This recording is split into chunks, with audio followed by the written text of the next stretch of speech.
नमस्कार, मी दीपक पळसुले. रात्रीचे 10 वाजतायत. 10च्या बातमीपत्रामध्ये आपल्या सगळ्यांचं स्वागत. दिवसभरातल्या सगळ्या महत्त्वाच्या घडामोडींचा घेऊया सविस्तर आढावा. आणि बुलेटिनच्या सुरुवातीला बातमी एका वादाची. महिला आरक्षण विधेयक लोकसभेत नामंजूर झाल्यानंतर भाजपनं विरोधकांविरोधात रान पेटवायला सुरुवात केली. महाराष्ट्रात स्वतः मुख्यमंत्री मैदानात उतरले. महिला आरक्षण विधेयकावर चर्चेसाठी विरोधकांमधलं कुणीही आपल्याशी विधेयकावर चर्चा करावी असं खुलं आव्हान मुख्यमंत्र्यांनी दिलं. त्यावर राष्ट्रवादी शरद पवारांच्या खासदार सुप्रिया सुळेंनी हे चॅलेंज स्वीकारत मुख्यमंत्र्यांशी डिबेटसाठी तयार असल्याचं म्हटलं. मुख्यमंत्री सांगतील त्या ठिकाणी आम्ही डिबेटसाठी जाऊ असं सुप्रिया सुळेंनी म्हटलं. त्यामुळे आरक्षणाचा मुद्दा आगामी काळात चांगलाच तापणार हे निश्चित. दरम्यान मैदानात उतरलेल्या फडणवीसांच्या मदतीला उद्या महायुतीचे इतर शिलेदारही उतरणार आहेत. विधेयकाच्या समर्थनार्थ मुंबईत महायुतीचा जनाक्रोश मोर्चा निघणार आहे.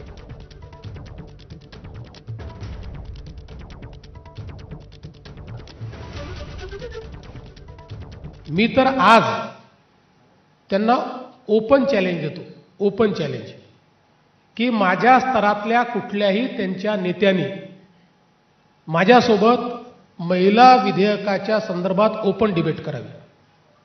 ओपन डिबेट की याच्यामध्ये काय चूक आहे, या पद्धतीत काय चूक आहे, याच्यावर ओपन डिबेट करावी. ते करणार नाहीत, करू शकत नाहीत.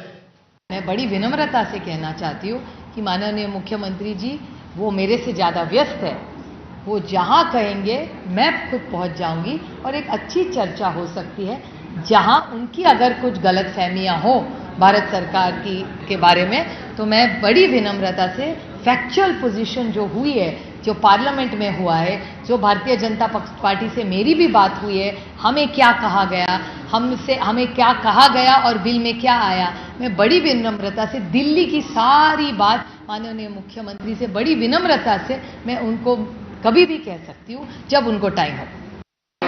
माझ्या लेवलला जरी असेल तर त्याच्याशी मी चर्चा करायला तयार आहे. काँग्रेसचा, राष्ट्रवादीचा कोणी मुख्यमंत्री, कोणी जो असेल तो, माझं ओपन चॅलेंज. दरम्यान मुख्यमंत्री देवेंद्र फडणवीसांनी विरोधकांवर केलेल्या टीकेला सुप्रिया सुळेंनी प्रत्युत्तर दिलं. 2023 साली ज्या लोकांनी याला समर्थन दिलं की डिलिमिटेशन हे सेन्सस नंतर होईल, डिलिमिटेशन हे कशा पद्धती महिला आरक्षण विधेयक हे डिलिमिटेशन आणि सेन्सस प्रमाणे लागू होईल, त्याच लोकांनी हे लक्षात आल्याबरोबर की आता एनडीएकडे 2/3 मेजॉरिटी नाही आहे, सरड्यासारखा रंग बदलला, आपले खरे दात बाहेर काढले आणि या विधेयकाच्या विरोधात मतदान केल्यामुळे हे विधेयक या ठिकाणी मंजूर होऊ शकलेलं नाही. माननीय मुख्यमंत्र्यांना मला खूप विनम्रपणे विचारायचं आहे की जर 2023 मध्ये आम्ही बिल पास केलंय, तर आपण आता 2026 मध्ये आहोत. 24, 25, 26 अडीच वर्ष झाली हे बिल पास करून. ह्याची अंमलबजावणी आत्ताच्या तत्कालीन भारत सरकारने का नाही केलेली?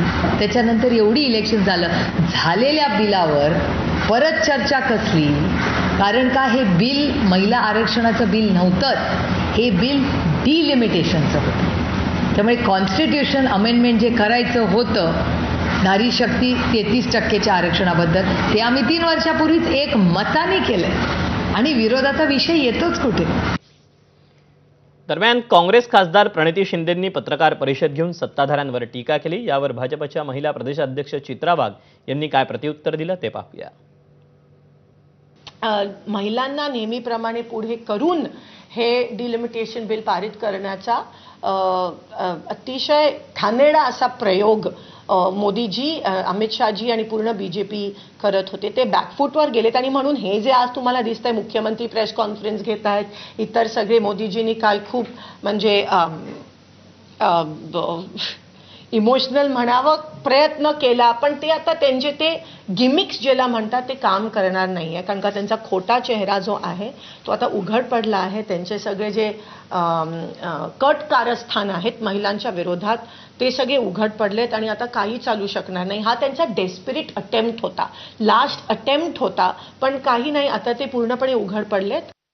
त्या महिलांनी जे स्वप्न पाहिलं होतं त्याचा चक्काचूर करायचं काम यांनी केलंय आणि त्यामध्ये महिला खासदार ज्या त्या ठिकाणी आहेत त्यांचाही समावेश आहे, हे दुर्दैव आहे.